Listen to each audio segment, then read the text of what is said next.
Driver, peon থেকে শুরু করে সচিব পর্যন্ত 15 লাখ সরকারি কর্মচারীর সবার সম্পদের হিসাব দিতে হবে। দুর্নীতি প্রতিরোধে সরকারের প্রথম ধাপের কাজের অংশ হবে এটি। আগামী 15 দিনের মধ্যে সম্পদের হিসাব জমা দেওয়ার কার্যক্রম শুরু হবে। নির্দিষ্ট সময়ের মধ্যে কেউ হিসাব জমা দিতে ব্যর্থ হলে তার বিরুদ্ধে কঠোর ব্যবস্থা নেওয়ার হুঁশিয়ারি দিয়েছেন জনপ্রশাসন সচিব ডক্টর মোখলেছুর রহমান। রিপোর্ট সৈয়দ আব্দুল মুহিতের। সরকারের সকল কর্মকর্তা কর্মচারীকে সম্পদের হিসাব জমা দিতে হবে এমন ঘোষণার একদিন পর সচিবালয়ে সাংবাদিকদের সাথে এ নিয়ে কথা বলেন জনপ্রশাসন সচিব ডক্টর মোখলেছুর রহমান। তিনি জানান, সম্পদের হিসাব দেওয়ার নিয়ম ঠিক করতে দুদক সচিবের নেতৃত্বে 5 সদস্যের একটি কমিটি করে দেয়া হয়েছে।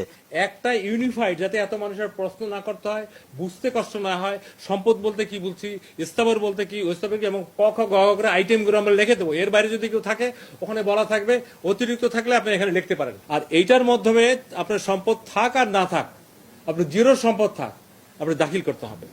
জনপ্রশাসন সচিব বলেন, সম্পদের ক্ষেত্রে পরিবারের সদস্যদের স্বচ্ছতা থাকতে হবে। চাকরিকালে তার ব্যাচমেটদের আত্মগোপনের কথাও তার বক্তব্যে উঠে আসে। সরকার তো বহুবার চেঞ্জ হয়েছে, এইভাবে কেউ পালায়? বাইতুল মোকাররমের খতিব কেন পালাবে? উনিও তো পালাইছে। আমার ব্যাচমেট, আমি তো অনেক আগে চলে গেছিলাম, সরকার এখানে এনেছে, সরকার আমাকে জনগণের কাজ করার জন্য। আমি তো পালাইনি। আমার ব্যাচমেটরা যারা মাননীয় সংসদ সদস্য হয়েছেন রিটায়ার করার পর, তারাও পালাইছে। সচিব বলেন, দুর্নীতিবাজরা রক্ষা পাবে না। সরকারি চাকরিজীবীদের কেউ ভুল হিসাব জমা দিলেও ব্যবস্থা নেওয়া হবে। দুদক যেহেতু এটা অফিসিয়ালি হ্যান্ডেল করে, তারা এটা বিবেচনা করবে কার সম্পদ বিবরণের জন্য কাকে তলব করা হবে। তলব করলে আপনার যখন টেলপে নাম দেখেন, এটা খবর হয়ে যায় না? তার সাজা হবে কি হবে না সেটা অনেক পরের কথা। এই কমিটি আমাদেরকে 7 দিন দেবে, আমরা হয়তো আরো 7 দিন এটা টাইম নেব। উইদিন 15 ডেজ আমরা হয়তো এটা অফিসে পৌঁছে দেবো। সেইখানে টাইমলাইন বলা থাকবে কবে জমা দিবে। জমা না দিলে খবর আছে, সোজা কথা, আইনানুগ খবর। আমি দিব, যেদিন চিঠি ইস্যু করবো আমারটা প্রথম দিব।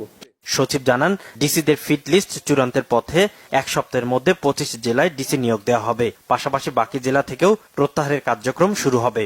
আমরা বলে দেবো অমুকের কাছে জমা দেব। সৈয়দ আব্দুল মুহিত, বাংলা ভিশন, ঢাকা।